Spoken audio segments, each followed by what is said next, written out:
Kalau kita belajar membaca Alkitab, teks Alkitab itu ada arti yang tersurat, ada arti yang tersirat.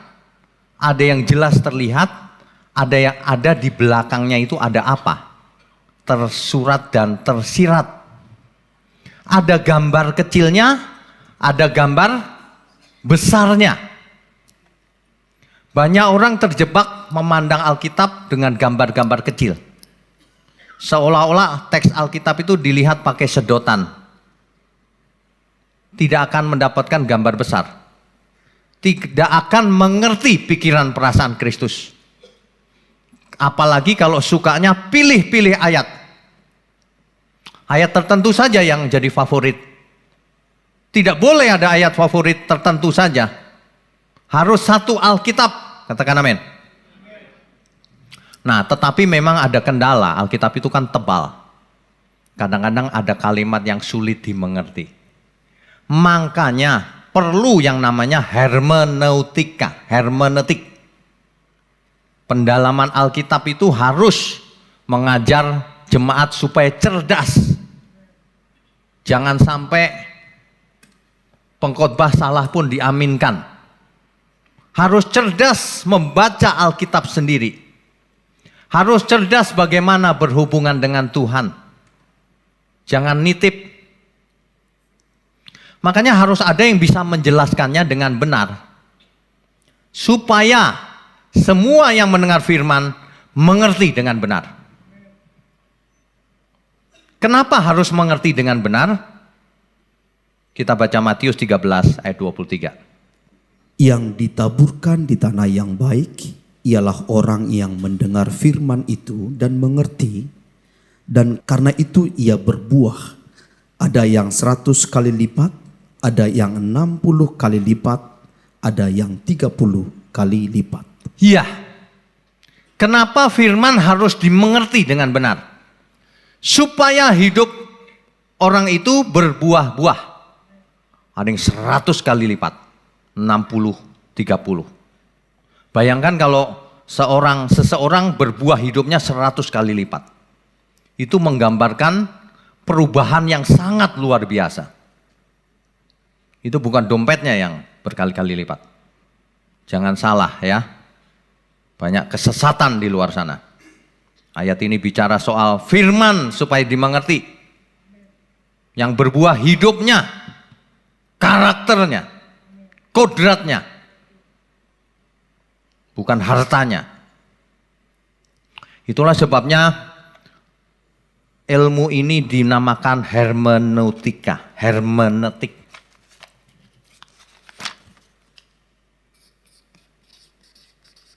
Hermeneutik. Hermeneutika.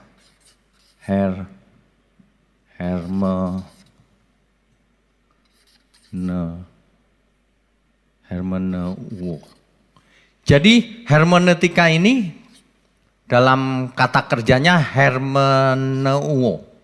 Artinya, nah ini yang penting. Kalau kita berhadapan dengan teks Alkitab, supaya menjadi pengertian yang benar,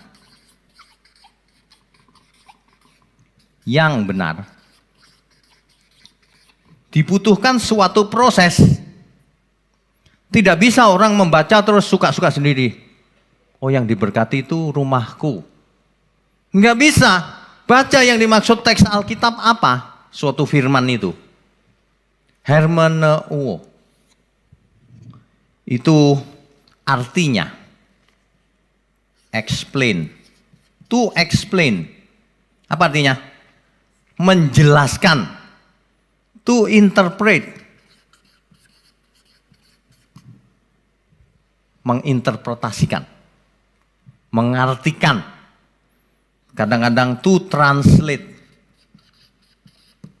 Menerjemahkan. Teks ini menjadi suatu pengertian. Sehingga orang yang membacanya mengalami pencerahan. Sebab pesan dari Alkitab ini pesan dari surga. Ada amin? Tidak boleh sembarangan. Nah, kalau proses hermeneuonya ini benar, maka kita dapat mengerti dengan benar juga. Kunci daripada manusia kalau mau berubah itu firman. Dan kuncinya adalah pengertian yang benar. Kalau orang baca firman sembarangan, 50 kali, 100 kali baca Alkitab, tetapi tidak mengerti atau mengerti salah, sia-sia. Kalau sia-sia masih mendingan, berubah jadi aneh, malah sesat sebagian. Ini bahaya. Firman bisa menyesatkan kalau diartikan dengan salah. Ya. Di Alkitab ada satu kisah. Ini terkenal sekali kisah ini. Nanti dibaca di rumah juga ya. Kisah Rasul pasal 8 ayat 26 sampai 40. Di kisah para rasul 8 ayat 26 sampai 40 ini, di situ dikisahkan bahwa Filipus diutus oleh malaikat Tuhan, diutus Tuhan melalui malaikatnya, supaya ketemu dengan sida-sida dari Ethiopia. Kenapa? Rupanya sida-sida ini membaca teks Alkitab, yaitu teks Yesaya. Tapi sida-sida ini tidak mengerti. Coba kita baca kisah 8 ayat 32 dan 33. Nas yang dibacanya itu berbunyi seperti berikut. Seperti seekor domba, ia dibawa ke pembantaian, dan seperti anak domba yang keluh di depan orang yang menggunting bulunya, demikianlah ia tidak membuka mulutnya. 33. Dalam kehinaannya berlangsunglah hukumannya. Siapakah yang akan menceritakan asal-usulnya? Sebab nyawanya diambil dari bumi. Sida-sida dari Ethiopia ini membaca teks Yesaya. Yesaya 53 ayat 7 dan 8 itu ini tadi. Yang ditulis di kisah 8 ayat 32 dan 33. Dibaca teks Yesaya. Dan sida-sida ini tidak mengerti apa sih maksudnya. Filipus bertanya sama sida-sida ini, mengertikah kamu? Aku tidak mengerti. Bagaimana aku bisa mengerti kalau tidak ada yang menjelaskannya? Makanya Bapak Ibu semua harus bisa menjelaskan firman Tuhan yang benar kepada banyak orang. Sebab banyak orang sudah menjadi Kristen, membaca Alkitab salah mengerti. Karena diajar salah selama ini. Dijelaskan. Jadilah pembicara-pembicaranya Tuhan. Kemanapun kita pergi. Amin. Harus. Meskipun bukan pendeta. Enggak apa-apa jadi pembicaranya Tuhan. Dalam banyak hal pasti bisa.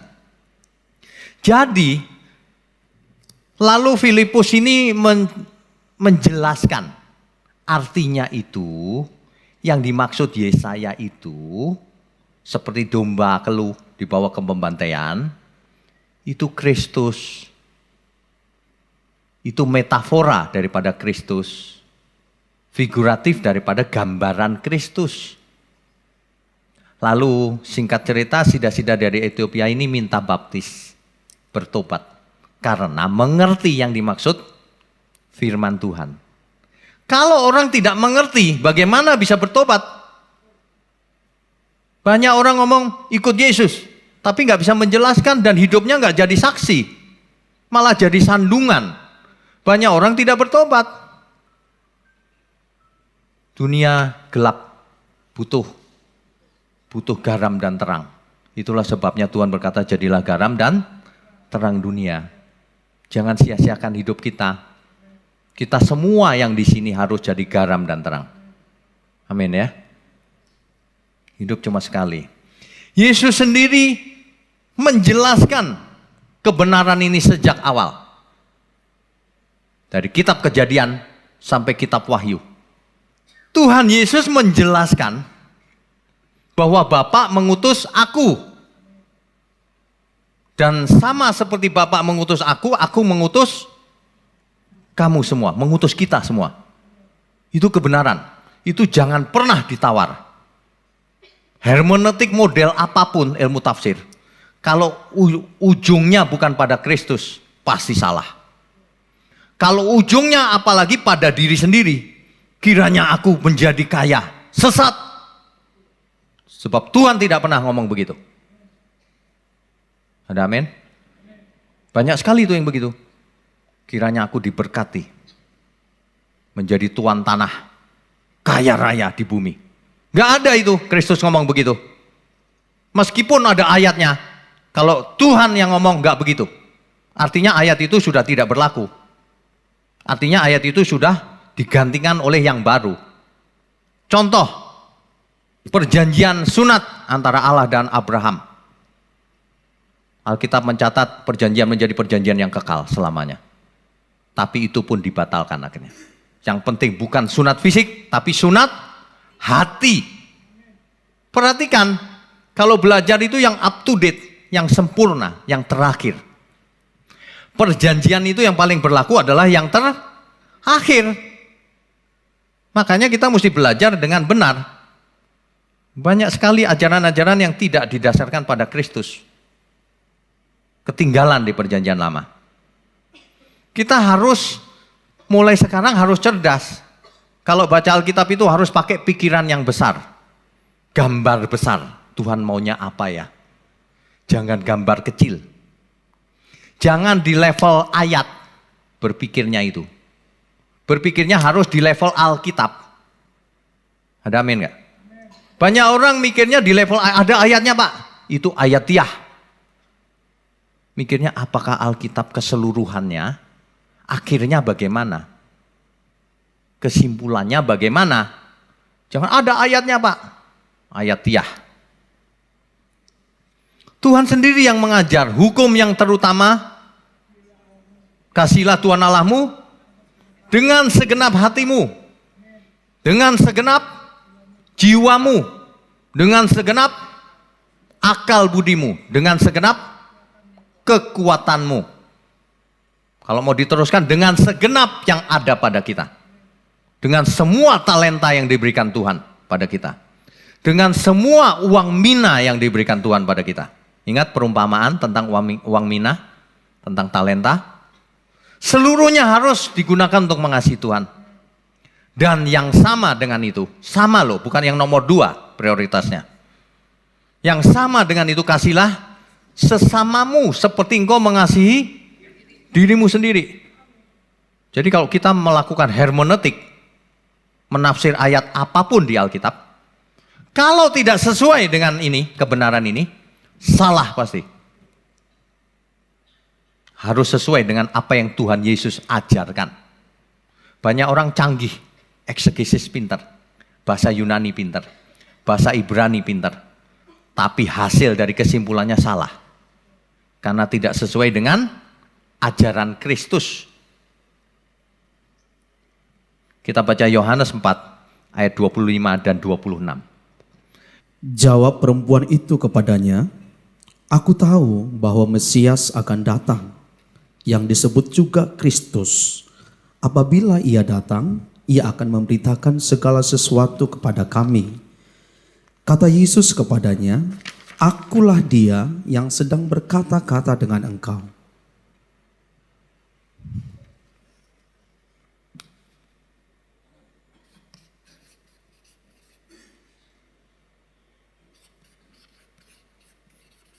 Kebenaran akan dijelaskan menjadi pengertian. Perempuan ini tahu bahwa kalau Mesias datang, ia akan menjelaskan. Menjelaskan apa? Kebenaran, seluruh kebenaran. Jadi yang menjelaskan adalah Mesias. Aku tahu sih nanti kalau Mesias datang, ia akan menjelaskan semuanya kepada kami. Gitu kan? Perempuan ini di pinggir sumur Yakub, perempuan Samaria ini. Lalu apa kata Tuhan Yesus? Akulah dia yang sedang berkata-kata dengan kamu. Akulah dia. Ini Yohanes 4 ayat 25 sampai 26. Akulah dia, Mesias yang akan menjelaskan kebenaran dan implementasinya tentu saja, dan penerapannya dan prakteknya, bukan cuma teori, penggenapannya oleh Kristus. Mesias, akulah Mesias, kata Tuhan Yesus, akulah dia. Jadi kalau ada orang ngomong di Alkitab mana ada Yesus ngaku dirinya Tuhan atau Mesias, dia nggak baca kalimat ini, buta huruf dia. Padahal Tuhan Yesus jelas sekali, akulah dia yang dimaksud Alkitab itu, kitab suci itu. Mestinya perempuan ini, wah mantap ya, berarti Yesus akan menjelaskan semuanya. Tadinya banyak yang nggak jelas, Mesias datang untuk menjelaskan. Menjelaskan dipakai kata ananggelo dalam teks aslinya. Menjelaskan supaya orang mengerti. Mengerti. Itulah aku, seolah-olah begitu. Akulah dia. Ini, kata-kata akulah dia ini diambil dari Yesaya. Yesaya 52 ayat 6. Sebab itu umatku akan mengenal namaku, dan pada waktu itu mereka akan mengerti bahwa akulah dia yang berbicara, ya aku. Ya, akulah dia.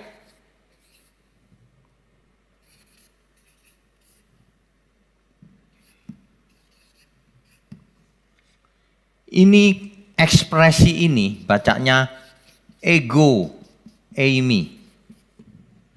Ego eimi. Akulah dia.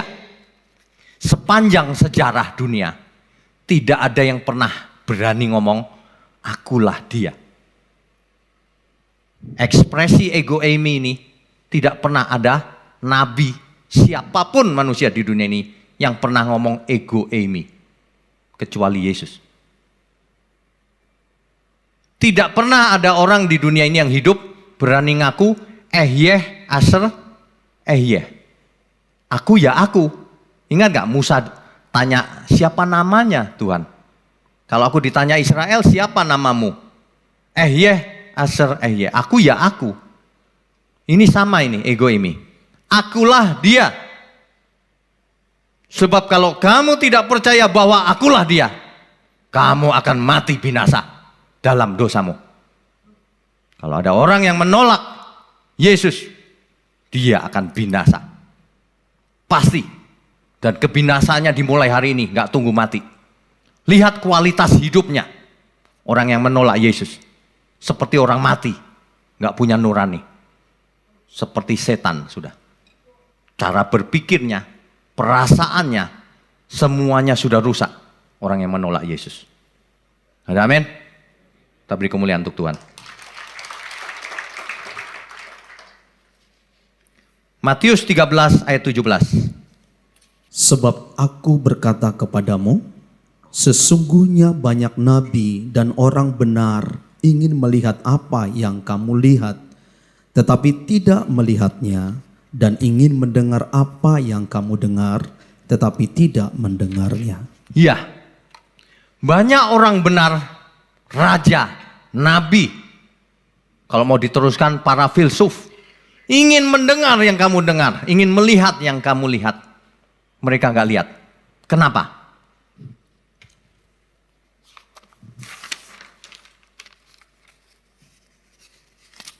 Kita harus menggambar peta zaman. Di tahun 1440 sebelum Masehi, kitab Taurat ditulis. Mulai dari kitab Kejadian, Keluaran, Imamat, Bilangan, Ulangan, oleh Musa. Kemudian di tahun sekitar 700 sebelum Masehi, Nabi Yesaya berkata, tulisannya tadi, akulah dia. Tapi belum datang. Tuhan belum datang. Jadi nggak bisa lihat, nggak bisa dengar. Tuhan datang di bumi sekitar 33 Masehi. Sedangkan di sekitar 500 sampai 600 ini sebelum Masehi banyak agama-agama lahir. Agama Buddha, Tao, kemudian Konfusius. Semua tokoh-tokohnya lahirnya di tahun ini. Makanya kalau filsuf ini ditanya, dia tahu ada sang kebenaran. Tapi aku belum tahu siapa. Mereka pintar, orang baik. Kalau kebenaran itu datang, ku tinggalkan ajaranku, kata mereka, para filsuf. Dia tahu ada yang hebat nih. Enggak cuma ajaran moral begini. Makanya Tuhan berdiri di Israel, banyak orang benar ingin mendengar yang kamu dengar. Banyak nabi, raja, ingin mendengar yang kamu dengar. Mereka enggak bisa dengar, enggak bisa lihat. Karena zamannya beda. Amin ya. Tapi kita sekarang zamannya ada di sini. 2019. 2000 tahun sudah berlalu sejak Tuhan Yesus bicara, berkata ini. Banyak orang ingin dengar, ingin lihat. Jadi kalau kita hidup zaman sekarang, alangkah beruntungnya kita semua. Ada amin enggak? Jadi kalau ada orang yang tidak mau belajar sama Kristus, ayat-ayat perjanjian baru dihindari, perkataan Kristus dihindari, orang bodoh. Karena orang benar, orang pandai, orang cerdas, orang baik, ingin mendengar yang Tuhan ajarkan. Mau belajar benar. Yang ditunggu-tunggu itu Mesias, Juru Selamat dunia. Ketika datang kamu hindari ayat-ayatnya. Karena mau dengar yang enak-enak. Melakukan hermeneutik jangan cuma ayat jadi menafsir Alkitab itu. Jangan berpikir cuma ada ayatnya Pak. Mesti dibaca lengkap, lalu baru disimpulkan. Ada amin ya? Amin? Mestinya begitu. Gambar besar Alkitab atau firman Tuhan itu tidak ada yang lain. Perjanjian lama maupun perjanjian baru memuncak pada Kristus. Jadi kalau kita baca ayat perjanjian lama, kalau itu tidak ada hubungan dengan Kristus, percuma. Tapi kalau itu ada hubungan dengan Kristus, baru muncul artinya yang sebenarnya. Baru berdampak dalam hidup kita semua. Sama perjanjian baru juga gitu. Dipilih-pilih ayat yang enak-enak, percuma. Tapi kalau dipilih sehingga menggambarkan apa kehendak Kristus, baru itu sempurna. Enggak ada seorang pun bisa sempurna tanpa firman yang benar. Makanya orang-orang yang pilih-pilih ayat, membuat kesimpulan atau induksi namanya. Dari ayat-ayat langsung induksi membuat kesimpulan. Kesimpulannya salah. Makanya lahir namanya teologi kemakmuran. Ciri-cirinya gampang teologi kemakmuran itu. Kau akan kaya raya di bumi. Kekayaan bangsa-bangsa akan ditransfer ke rekeningmu. Dompetmu diangkat, biar diberkati. Apalagi yang enaknya diangkat ya. Lucu dilihatnya. Enggak lucu itu sebenarnya. Ngomong seenaknya sendiri. Kalau teologi kemakmuran kita nggak usah belajar Alkitab. Saya bisa loh ngarang sebentar aja teologi kemakmuran. Saudara kalau menghadap di timur, di sana ada berkat. Ke barat tetap berkat saudara. Ke depan berkat juga. Ke belakang double berkat. Oh, saya ngawur-ngawur aja kan bisa kan? Ngawur itu namanya. Meskipun enak didengar. Ngerti maksudnya ya? Obat itu pahit tapi menyembuhkan. Gula itu manis tapi bikin diabetes. Kalau rohani diabetes, aduh parah udah. Ya. Ada lagi yang melahirkan teologi hyper grace. Karena suka satu ayat, dia bilang, oleh bilurnya kamu sudah sembuh, sudah selamat. Enggak karuan gitu ngomongnya. Jadi kalau kamu berbuat dosa jangan khawatir, sudah diampuni. Besok buat dosa lagi, nggak apa-apa, sudah diampuni lagi. Jadi orang tidak ditekankan hidup kudus. Apa saja sudah diampuni pokoknya. Hyper grace, kau sudah selamat. Keselamatan versi murahan itu. Teologi keselamatan ada yang murahan juga itu. Biarpun kau nggak berusaha, kau selamat. Nggak berusaha hidup kudus bisa selamat katanya. Karena keselamatan bukan karena perbuatan baik. Hermeneutika yang tidak berpusat pada Kristus salah pasti. Kristus ngomong apa? Tuhan Yesus. Kalau kamu, karaktermu, hidupmu tidak lebih benar dari orang Farisi, ahli Taurat, kamu nggak masuk surga. Itu jelas loh ngomongnya Tuhan Yesus. Kamu nggak masuk surga kalau di kayu sunemu tidak melebihi orang Farisi, ahli Taurat, kamu nggak bakal masuk surga bro. Sorry ya, enak aja, surga-surga murahan jadinya. Kristus mati di kayu salib supaya kita semua seperti dia. Katakan amin. Semua ayat mulai hari ini kalau dibaca, di perjanjian lama maupun perjanjian baru, harus ditundukkan pada kehendak Kristus. Apa ya dampaknya dalam hidupku? Ayat itu. Kalau ayat itu dampaknya nggak ada, jangan-jangan sudah diperbaharui. Zaman dulu di zamannya Tuhan Yesus, kalau makan harus cuci tangan. Murid-murid Tuhan Yesus nggak cuci tangan. Ditanya Tuhan, kenapa muridmu nggak cuci tangan? Najis kan? Barulah Tuhan jelaskan arti yang lebih dalamnya. Kalau luarnya kotor, masih nggak apa-apa. Tapi kalau hatinya yang kotor, najis, haram, itu binasa. Gitu loh maksudnya. Banyak orang ribut dengan makannya harus halal. Pikirannya haram. Ke neraka dia. Orang Kristen di perjanjian baru suka ngomong tidak ada yang haram pak. Ada. Semua segala sesuatu yang Tuhan tidak berkenan harus kita haramkan. Amin. Harus. Memangnya semua boleh dilakukan. Tidak jujur boleh dilakukan. Haram itu. Hidup cuma sekali, ya. Jangan sampai kita sesat membaca ayat Alkitab. Kalau Bapak Ibu urut belajarnya dari 1, 2, 3, 4, 5. Bapak Ibu minimal bisa jadi berkat buat sesama. Kalau ada orang yang ngacuk-ngacuk dikasih tahu. Itu ayat, satu ayat. Kalau kita pandang seluruh Alkitab, khususnya apa kata Tuhan Yesus, nah itulah kebenaran. Gitu ya. Nah, tapi ingat, jangan cuma teori.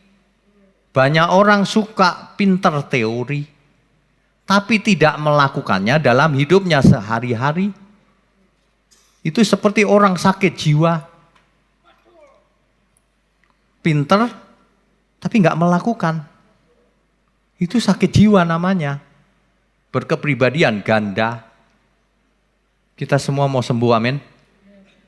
Ya amin lah. Nggak mau sembuh ngapain di sini? Ya, oke. Ada orang yang ngomong begini. Kan saya sering ngomong, harus ada prakteknya. Sebab iman itu ada prakteknya. Iman tanpa praktek bukan iman namanya. Iman tanpa perbuatan bukan iman. Kalau orang diselamatkan karena iman, betul, karena perbuatan juga, karena iman ada perbuatannya. Iman tanpa perbuatan bukan iman, gak selamat.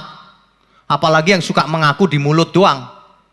Apalagi yang suka cuma membayangkan, aku percaya Tuhan loh pak. Mana buktinya? Buktinya aku Kristen pak, KTP ku lihat nih. Itu bukan bukti, itu teori. Itu teori Bapak Ibu, ya. Oke, kita lanjutkan. Kalau Tuhan Yesus menjelaskan, itu pasti penting-penting. Gak ada yang gak penting. Makanya kalau orang menghindar dari ajaran Kristus ya, itu parah itu. Dia tidak bersedia menjadi murid Kristus.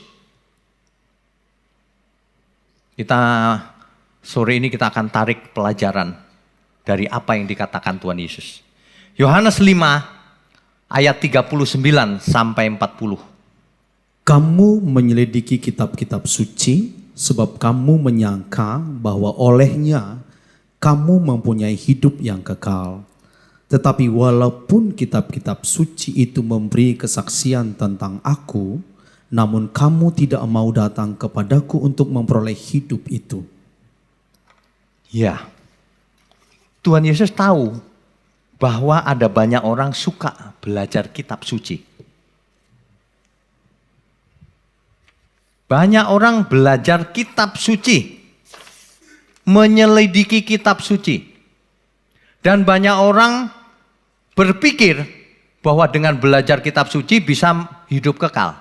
Kan begitu kan cerita ayat ini? Lalu Tuhan ngomong gitu, begini. Meskipun kitab itu bersaksi tentang aku, itu aku loh yang diceritakan kitab itu. Tapi kamu tidak mau datang kepadaku. Makanya, akibatnya, kamu tidak dapat hidup itu. Hidup itu. Gak dapat hidup yang dijanjikan Tuhan. Oh, kamu cuma belajar Alkitab, gak mau datang pada Tuhan Yesus. Jadi Yohanes 5 ayat 39 sampai 40. Orang cuma belajar kitab suci. Belajar kitab suci nggak bisa berubah hidupnya kalau tidak datang pada Tuhan Yesus. Tuhan yang ngomong loh, harus datang pada Tuhan Yesus. Tapi saya sudah datang Pak ke gereja. Bukan itu yang dimaksud Tuhan Yesus. Datang di sini itu dipakai satu kata, erchomai. Ini bacanya erchomai. Kamu belajar kitab suci sih, kamu selidiki, kau pikir kau bisa hidup kekal karena itu. Nggak bisa, kalau kamu tidak erchomai kepadaku. Kalau kamu tidak datang kepadaku. Makanya kamu nggak datang padaku, nggak dapat hidup yang dijanjikan itu. Nah, erchomai ini artinya come, enter, grow, datang. Oke, kamu sudah datang ke gereja, oke. Masuk ke dalamnya, hidup di dalam firman itu. Hidupi firmannya. Jangan cuma dengar amin tapi nggak dihidupi. Dihidupi dan terakhir harus bertumbuh di dalamnya. Jangan dari dulu jadi bonsai terus. Nggak menjadi dewasa. Harus bertumbuh supaya menjadi dewasa. Itulah yang diinginkan Tuhan Yesus. Banyak orang jadi kanak-kanak terus dari dulu. Maunya permen. Maunya diberkati, nggak mau kerja buat Tuhan.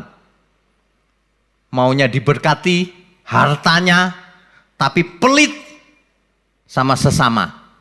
Pelit sama pekerjaan Tuhan, sama saudara aja pelit. Makanya kamu nggak bisa hidup seperti yang dijanjikan Tuhan. Kalau mau hidup berkualitas seperti yang Tuhan janjikan, harus datang, masuk, dan akhirnya bertumbuh di dalamnya.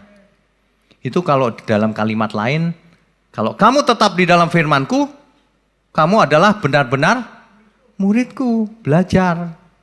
Tetap di dalam firman itu maksudnya hidup sehari-harinya di dalam firman terus, bukan hari Minggu tok. Kamu benar-benar murid-Ku dan kamu akan mengerti kebenaran. Dan kebenaran itu akan memerdekakan kamu. Oleh bilur-bilurnya kamu sudah sembuh. Sembuh dari kesesatan. Ayat ini itu hanya berlaku bagi kita. Kita siapa? Yang telah mati terhadap dosa. Yang hidup untuk kebenaran. Kan semuanya paralel dengan ini. Kalau semua ayat tidak paralel dengan maksud Tuhan Yesus, pasti salah tafsirnya. Hermeneutik itu bukunya tebal. Kalau dibaca, satu halaman udah tidur kali. Karena ruwet, banyak orang tidak tertarik. Tapi kalau pendalaman Alkitab kita harus ibarat masakan itu dimasak yang enak. Supaya jangan 5 menit pertama saya ngomong langsung ngantuk. Waduh, langsung tidur di gereja. Ya, oke.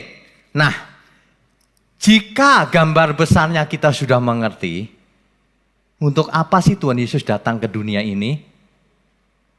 Apa sih yang Tuhan kehendaki dalam hidup kita? Gambar besarnya sudah ditangkap, maka kita bisa mengambil kesimpulan dari ayat-ayat yang kecil-kecil dengan benar. Ini prosesnya kebalikan dari tadi. Tadi itu induksi, dari ayat-ayat bikin kesimpulan. Sekarang kebalik, karena sudah mengerti gambar besar, kita baca ayat satu persatu menjadi benar. Kalau orang sudah mendapatkan gambar besar, barulah bisa pilih-pilih ayat. Pilihnya pasti benar. Karena proses deduksi namanya.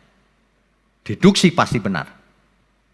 Makanya orang yang mengerti kebenaran bisa melakukan deduksi. Pilih ayat yang inti-inti. Yang benar-benar. Dan yang sulit dimengerti pun jadi mengerti kita. Itu sebabnya Bapak Ibu yang mengerti kebenaran jangan heran. Kok aku bisa jawab ya sekarang kalau ditanya orang ya? Itu dia. Mulai mengerti kebenaran. Bukan gini, aku mulai hafal ayat. Bukan. Hafal itu nggak ngerti. Ada orang yang dari kecil sampai besar hafal doa. Ditanya apa artinya? Nggak ngerti. Buat apa? Hafal tapi nggak ngerti. Yang penting ngerti, bukan hafal. Ya. Contoh. Nah, kalau pakai contoh lebih enak ya. Yohanes 10 ayat 10. Pencuri datang hanya untuk mencuri dan membunuh dan membinasakan. Aku datang supaya mereka mempunyai hidup dan mempunyainya dalam segala kelimpahan. Ya. Aku datang memberi hidup supaya mereka mempunyai hidup dalam kelimpahan. Kata kelimpahan. Kata kelimpahan ini teks aslinya perison. Perison itu diambil dari kata perisos. Akar katanya itu perisos. Perisos. Banyak sekali orang kalau baca ayat ini langsung hidup berkelimpahan. Yes. Kaya kan Pak? Ayatnya yang ngomong Tuhan Yesus loh. Itu kaya raya loh. Hidup berkelimpahan apa artinya kalau nggak kaya raya? Masa miskin? Ayo, gimana? Kalau orang tidak dapat gambar besarnya, dia lakukan tarik kesimpulan yang salah. Yaitu tadi, kekayaan akhirnya. Kaya materi di bumi, kekayaan jasmani.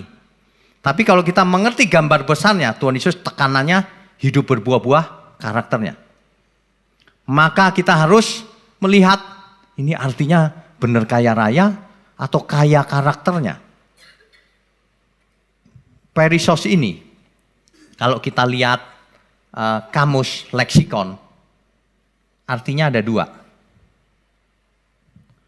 Very high in quantity. Apa artinya? Kuantitasnya, jumlahnya banyak. Aku datang memberi hidup, hidup yang banyak. Banyak kepunyaannya. Banyak materinya. Gitu. Arti kedua di leksikon, very high in quality. Aku datang supaya hidupmu berkualitas tinggi. Berkualitas di pandangan Tuhan. Udah pasti. Yang mana yang benar? Orang yang banyak orang nanti jawabnya gini Bu. Dua-duanya aja Pak enak. Kalau kita tahu gambar besarnya, Tuhan tidak pernah menekankan kuantitas. Tuhan pokoknya, intinya adalah kualitas. Hidup yang seperti Kristus itu kualitasnya. Makanya meskipun orang ngotot itu maksudnya quantity, dia nggak melihat fakta. Kebenaran itu sesuai fakta. Murid-murid Tuhan Yesus kaya raya nggak? Tidak, bahkan mati mengenaskan dalam ukuran dunia. Bapak-bapak gereja kaya raya nggak? Tidak, banyak yang menjadi biarawan. Hidup miskin sampai hari tuanya. Iya kan? Meskipun Tuhan Yesus tidak anti kekayaan. Bukan anti loh. Karena ada ayatnya. Ikatlah persahabatan dengan, nanti ada yang jawab dengan mamon lagi. Dengan mempergunakan mamon. Pakai mamon ikatlah persahabatan. Persahabatan dengan siapa? Dengan Tuhan. Kenapa pakai mamon? Mamon ini hanya alat. Cuma alat. Harus dipakai selagi kita hidup. Kita mati sudah nggak bisa dipakai. Mamon yang tidak jujur itu begitu. Ya. Jadi kalau kita lihat gambar besarnya, maka kita tahu bahwa ini yang benar adalah kualitasnya. Kalau orang masih ngotot quantity, selamat jalan bro. Kita nggak ketemu. Karena kamu maunya kaya di bumi. Teologi ini bukan berarti gini loh Bapak Ibu. Bapak Ibu juga jangan salah mengerti. Kalau gitu maksudnya kita harus miskin ya Pak di bumi. Bukan itu maksudnya. Di bumi kita harus maksimal. Kalau bisa kaya tapi tidak terikat sama hartanya. Pakai bersahabat dalam pekerjaan Tuhan, dalam menolong sesama, dalam banyak hal. Harus pinter, harus sukses, tapi untuk Tuhan. Jangan sampai terikat pada hal-hal itu, yang fana itu. Maksudnya itu loh. Banyak orang salah mengerti, kita ngomong begini, katanya memangnya kita harus miskin. Tidak, tapi jangan prioritasnya kaya, itu bukan prioritas. Prioritasnya kita benar hidupnya. Nah yang lain ditambahkan kata Alkitab. Kalau memang orang bisa dipercaya, diberkati. Supaya apa? Supaya memberkati orang lain lagi. Bukan supaya hidup senang-senang sendiri. Amin ya. Oke, kita lanjutkan. Contoh yang lebih sulit. Kalau ini agak gampang ya. Yang lebih sulit. Yohanes 1 ayat 12. Tetapi semua orang yang menerimanya diberinya kuasa supaya menjadi anak-anak Allah, yaitu mereka yang percaya dalam namanya. Iya, diberi kuasa. Teks aslinya exousia. Ini sudah sering dibahas. Exousia ini kalau diterjemahkan lebih tepatnya hak istimewa. Tetapi semua orang yang menerima Tuhan Yesus diberi hak istimewa. Hak istimewanya kenapa diberi hak istimewa? Kalau ditanya, kenapa orang yang menerima Tuhan Yesus diberi hak istimewa? Kenapa? Nah, itu ayatnya ada tadi penjelasannya. Supaya menjadi anak Allah. Makanya dikasih hak istimewa.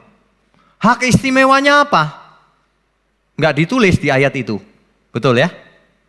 Enggak begini, hak istimewanya adalah, enggak ada. Karena Alkitab bukan buku pengetahuan, ilmu pengetahuan begitu. Kitalah yang harus menggalinya dengan prinsip hermeneutik yang benar.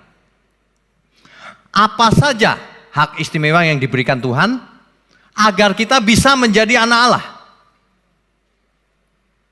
Nah, artinya exousia atau hak istimewa itu segala sesuatu yang bisa mengakibatkan kita, berdampak pada kita menjadi anak-anak Allah dalam hal karakter. Tadinya berkodrat dosa, sekarang berkodrat ilahi. Tadinya enggak benar, sekarang menjadi sempurna seperti Yesus. Apa kira-kira yang mengubah itu? Kalau dalam pendalaman Alkitab kita sudah sering dijelaskan ya, minimal ada 4. 1, supaya manusia bisa jadi anak Allah, diampuni dulu dosanya. Dibersihkan dulu dosanya, dimaafkan dulu. Sudah ya, kau sudah dimaafkan. Jangan permasalahkan dosa masa lalu. Tapi jangan buat dosa lagi. Jangan menghakimi sesama, kau sudah diampuni. Ampuni sesamamu. Jangan punya musuh, kasih musuhmu. Itu dampaknya, supaya karakter kita berubah jadi anak Allah. Apalagi selain diampuni, diberi Roh Kudus. Diberi Roh Kudus supaya jadi anak Allah. Karena Roh Kudus akan membawa kamu kepada seluruh kebenaran. Kebenaran yang utuh maksudnya. Yang utuh. Jangan serpihan-serpihan. Supaya manusia berubah total menjadi anak Allah. Karakternya, cara berpikirnya, seluruh hidupnya. Roh Kudus. Jangan dikecilkan. Kamu dikasih Roh Kudus supaya berbahasa roh. Kok cuma berbahasa roh tok? Bahasa roh hanya sebagian kecil dari karunia yang ada. Ada banyak karunia yang lebih penting lagi. Yang menyelamatkan banyak jiwa. Banyak orang berbahasa roh malah sombong. Malah gak selamat. Mana ada orang sombong selamat. Apalagi kalau bahasa rohnya palsu. Mengada-ada. Makanya ya kalau gak bisa bahasa roh jangan bahasa roh. Gak lucu itu. Gak bisa bahasa roh lalalalalalalalala digeter-geter lagi. Buat apa? Ini gak ngomongin siapa-siapa loh ya. Ini cuma kasih tahu jangan pura-pura. Kalau memang bahasa roh ya boleh. Kan begitu kan? Itu salah satu karunia. Tapi kalau mengada-ada aduh. Banyak orang kebiasaan. Kalau lagi KKR rajin maju ke depan. Belum ditumpangi tangan, udah geblak ke belakang. Kebiasaan itu namanya. Banyak yang begitu.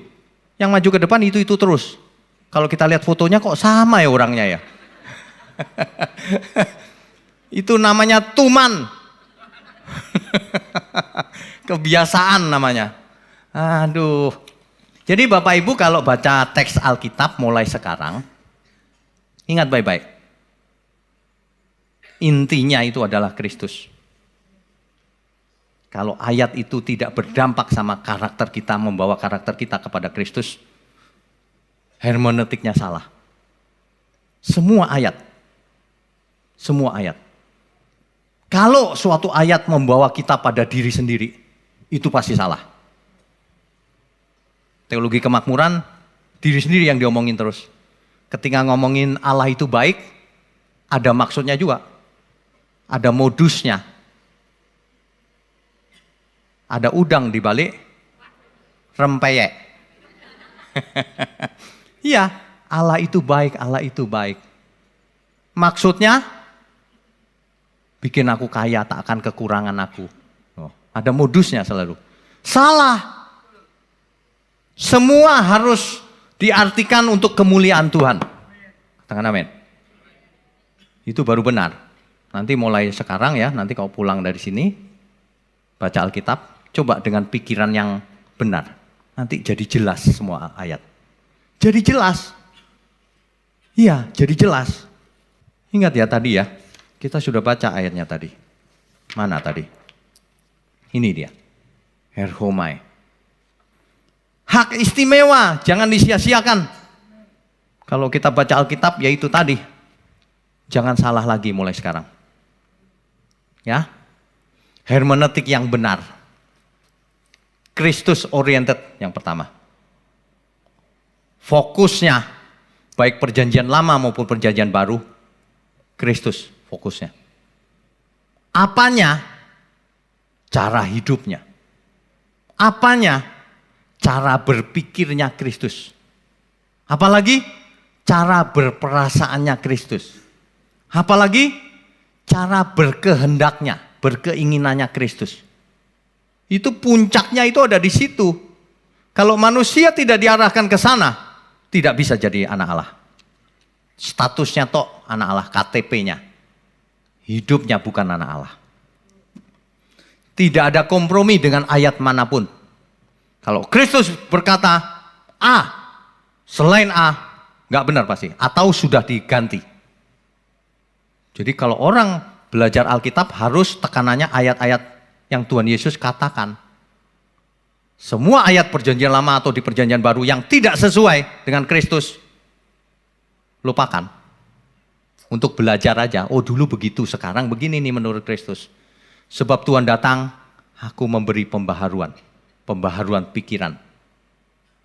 Taurat yang benar, bukan seperti yang dipraktekkan orang Farisi, yang sukanya mau menghakimi. Bukan, ini Taurat yang benar itu Tuhan Yesus yang ajar. Jadi kalau mau tahu hermeneutik yang benar, cara baca Alkitab yang benar, belajarlah sama Tuhan Yesus. Itulah yang paling sempurna dan paling up to date. Itulah yang membawa dampak yang menyelamatkan. Bukan cuma bikin pinter. Kalau cuma bikin pinter, toh buat apa? Yang menyelamatkan. Yang berdampak dalam hidup setiap orang yang menerimanya. Teori-teori hermeneutika yang canggih-canggih kalau nggak berdampak menyelamatkan, percuma. Jangan hanya berteori, terutama datanglah pada Kristus. Masuk ke dalamnya, bertumbuh di dalamnya. Amin ya. Bukan hanya merasa selamat. Banyak orang cuma merasa selamat. Aku sudah selamat nih, perasaan. Selamat itu bukan perasaan. Selamat itu hidup kita ada buktinya, iman itu. Iman itu ada buktinya. Iman itu bukan halusinasi. Iman itu bukan cuma di pikiran. Iman itu bukan cuma direnungkan. Jangan pernah berkata aku sukanya merenungkan firman Tuhan, Pak. Merenungkan terus percuma. Terutama harus melakukannya. Ada amin gak ini? Banyak orang salah baca Alkitab. Hidup cuma sekali, bacanya salah. Udah dirinya salah, ngajak-ngajak jemaat banyak salah lagi. Kasihan jemaat tuh. Jemaat tuh hatinya tulus-tulus, disuruh ngasih perpuluhan, ngasih. Disuruh apa aja oke, mau ketemu Tuhan. Tapi kalau dapat ajaran yang salah, waduh, rugi besar. Makanya mulai hari ini jangan bergantung pada manusia, bergantung pada Tuhan Yesus. Amin ya. Kalau di gereja diajarkan begini, coba dicek sendiri nanti. Ini benar nggak sih? Gitu. Dicek sendiri kan bisa di cross check. Kalau benar aminkan, praktek. Kalau nggak benar ya nggak usah diaminkan, nggak usah dipraktekkan, dan jangan dengerin saya lagi. Lah salah buat apa didengerin? Loh iya loh serius, kalau salah jangan dengerin. Saya makin dosa atau enggak kalau salah. Tuhan makin ini penyesat ini. Wah, kita enggak berani salah. Kalau kita enggak ngerti kita enggak ngomong. Kalau kita ngomong karena kita yakin itu benar. Dan itu Alkitabiah. Makanya jangan ayatiah, harus Alkitabiah. Jadi semua ayat teks Alkitab, mau konteks dekat, mau konteks jauh, mau gambar kecil, mau gambar besar, harus selaras dengan pikiran Tuhan Yesus. Harus selaras dengan perasaannya Tuhan. Harus selaras dengan keinginannya Tuhan. Amin. Harus.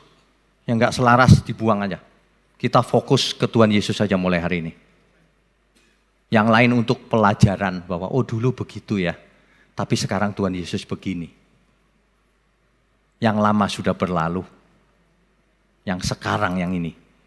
Ilmu puncaknya itu Tuhan Yesus. Manusia Allah. Bukan manusia beragama. Manusia beragama itu ahli Taurat. Orang Farisi. Manusia Allah itu manusia perjanjian baru yang dimaksud Tuhan. Aku akan menaruh hukumku di akal budimu. Dan di perasaanmu. Berpikirlah kau seperti Kristus berpikir.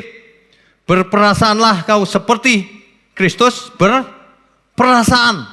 Artinya kita hidup harus seperti Kristus. Hidupku bukanlah aku lagi, tetapi Kristus yang hidup di dalamku. Semua pengertian, mau eksegesis, mau apapun namanya, tafsir apapun, siapapun yang melakukan tafsir, kalau tidak selaras dengan ajaran Tuhan Yesus, pasti salah. Haleluya, amin. Amin, beri kemuliaan untuk Tuhan.